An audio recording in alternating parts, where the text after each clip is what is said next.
बात करते हैं कोविड को लेकर, क्योंकि ये खबर भी बतानी आपको बहुत जरूरी है। हर एक खबर से रूबरू हम आपको करवाते हैं, क्योंकि कोविड को लेकर आप सावधान रहिए। कोरोना काल हमारे बीच से गया नहीं है और जानकारी आपको इस वक्त की बड़ी दे देते हैं कि चौथी लहर की आने की संभावना है और ये कहा जाता है कि जून तक कोरोना की चौथी लहर आ सकती है। फिलहाल आ सकती है ये कहा जा रहा है, आएगी ये नहीं कहा जा रहा है। फिलहाल आपको जानकारी बड़ी दे रहे हैं, क्योंकि विश्व स्वास्थ्य संगठन ने भी इसको लेकर आगाह किया है और देश में कोरोना की चौथी लहर आ सकती है। फिलहाल खबर बड़ी इस वक्त की हम आपको बताने की कोशिश करें कि आप बिल्कुल भी लापरवाही ना बरतें और साथ ही साथ आपको ध्यान रखना होगा अपने परिवार का। अगर आपने वैक्सीन नहीं लगवाई है तो आप जरूर जाकर वैक्सीन लगवाइए। हालांकि वैक्सीन कोई इलाज नहीं, लेकिन हाँ आपको सुरक्षित जरूर रखेगी और अब 12 से 14 साल तक के बच्चों को भी वैक्सीन लग रही है। फिलहाल खबर बड़ी और आपको बताने की कोशिश करें, इसको आप ध्यान से समझिए, क्योंकि कोरोना काल इस वक्त गया नहीं और कोरोना में कितनी जिंदगियां चली गई हैं वो हम आपको समय समय पर दिखाते रहे हैं खबरें।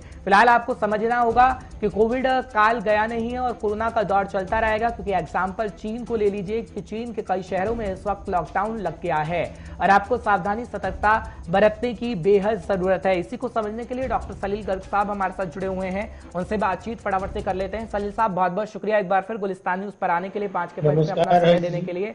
सलील साहब, बहुत दिनों बाद मुलाकात हो रही है, लेकिन कोविड के बारे में बताना जरूरी है। चौथी लहर आ सकती है सर, ये कहा जा रहा है, क्योंकि पहले से ही हम बात करते रहे थे कि कोरोना की तीसरी लहर तक ये सीमित नहीं रहेगी, चौथी पांचवी छठी कब आ जाए कोई पता नहीं है। लेकिन कितना तैयार हम लोगों को रहना होगा, क्योंकि हम देख रहे हैं 12 से 14 साल तक के बच्चों को वैक्सीन भी लग रही है, लेकिन वैक्सीन इलाज नहीं है। ये बार बार हम अपने दर्शकों से कह रहे हैं, लेकिन क्या कहेंगे, तैयार रहिए, क्योंकि तैयारी जरूरी है किसी भी चीज के लिए, और तैयारी आप बड़े स्तर पर करते हैं तो वाकई चुनौतियों से पार पा जाते हैं। सलील साहब जी हर्ष, बिल्कुल आपने बिल्कुल सही बात बोली। हम लोग सब के सब पिछले 2 साल से इंतजार करते रहे हैं और होप करते रहे हैं कि किसी प्रकार से ये महामारी खत्म हो जाए, और ये किसी न किसी प्रकार से वापस आ ही रही है और एक के बाद एक वेव आ रही है। पहली वेव आई, उसके बाद दूसरी वेव तो बहुत ही खतरनाक थी, तीसरी वेव में नियरली सभी बीमार हुए, पर फॉर्चुनेटली इतनी सीवियर नहीं हुई। ऐसी चौथी वेव भी अब एक्सपेक्ट कर रहे हैं, स्पेशली जब से चाइना में लॉकडाउन की खबर आई है। और मेरे ख्याल से जो हम लोगों के कोविड प्रोटोकॉल है, 2 गज की दूरी, मास्किंग, साफ सफाई रखना, और जो सबसे इम्पोर्टेंट चीज जो एक ही हथियार हमारे पूरे उसमें है वो है वैक्सीनेशन। तो जो लोग वैक्सीनेट हुए हों या जो लोग जिनके पास बूस्टर डोज लगने की जरूरत हो वो जरूर करें। अब तो बच्चों में 12 से 14 साल के बच्चों तक में लग रही है, ओल्ड एजेड लोगों में लग रही है, वृद्धों में लग रही है, तो ये एक काफी आवश्यक वो है।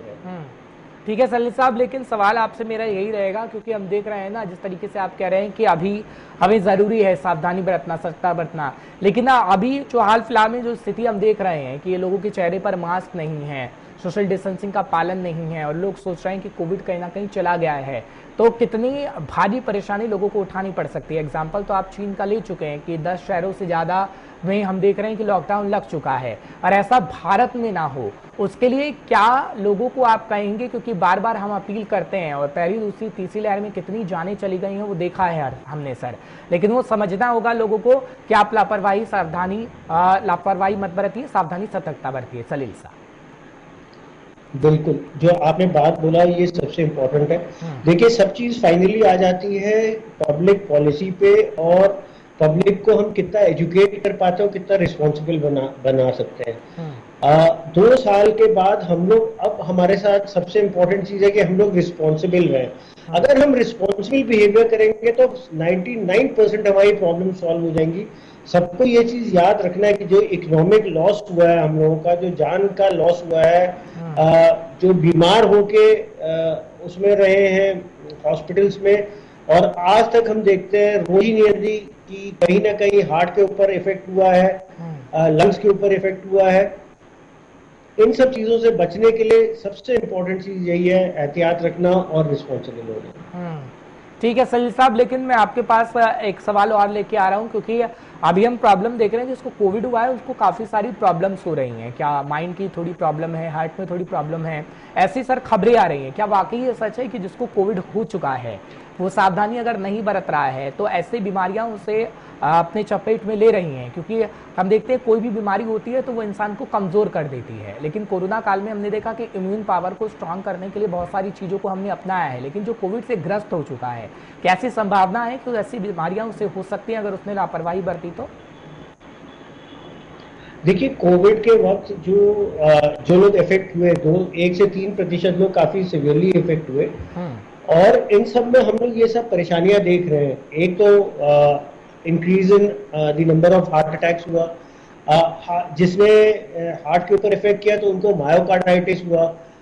तो ये एक बहुत इंपॉर्टेंट चीज थी जो हार्ट की तरफ से थी। सिमिलरली लंग्स लोगों के डिस्ट्रॉय हो गए जी। तो आज भी बहुत सारे ऐसे लोग हैं जो कि पूरी तरह रिहेबिलिटेट नहीं हो पाए हैं, जिनके लंग्स की कैपेसिटी पूरी तरह से नहीं ठीक हो पाई है।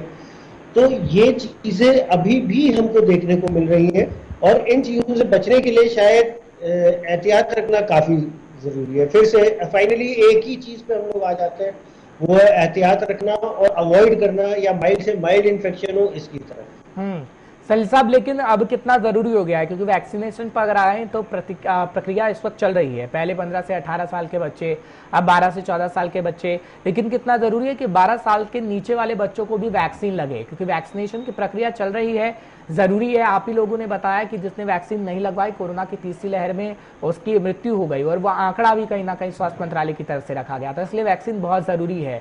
माँ बाप को लगेगी तो बच्चा सुरक्षित रहेगा, बच्चे को लगेगी तो माँ बाप सुरक्षित रहेंगे। तो 12 से नीचे वालों के लिए ट्रायल तो चल रहा है, लेकिन कितना ध्यान हमें उस पर देना होगा प्रशासन को भी, क्योंकि ढुलमुल रवैया कहीं ना कहीं खतरनाक साबित हो सकता है, और ये बच्चों का मामला है।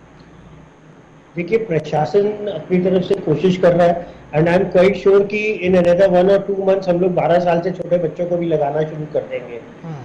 बट ये ग्रेजुअली जा रहा है, क्योंकि the cure can not be worse than the disease.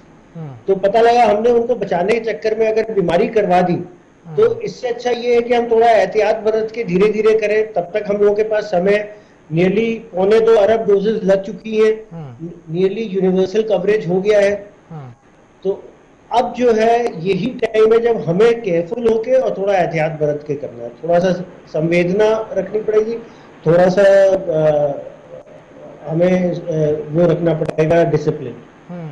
ठीक है, एक आखिरी सवाल सलील साहब आपसे ले रहा हूँ, क्योंकि हम देख रहे हैं कि कहा जा रहा है कि जून तक कोविड की चौथी लहर आ सकती है। क्या वाकई ऐसा हो सकता है कि जून तक हम देखिए कोविड की चौथी लहर का सामना हम कर रहे हो? क्योंकि जब भी डेट दी गई, जब भी महीना दिया गया, तो कहीं ना कहीं उसके आसपास ही हमने देखा कि कोविड की लहरें आई हैं।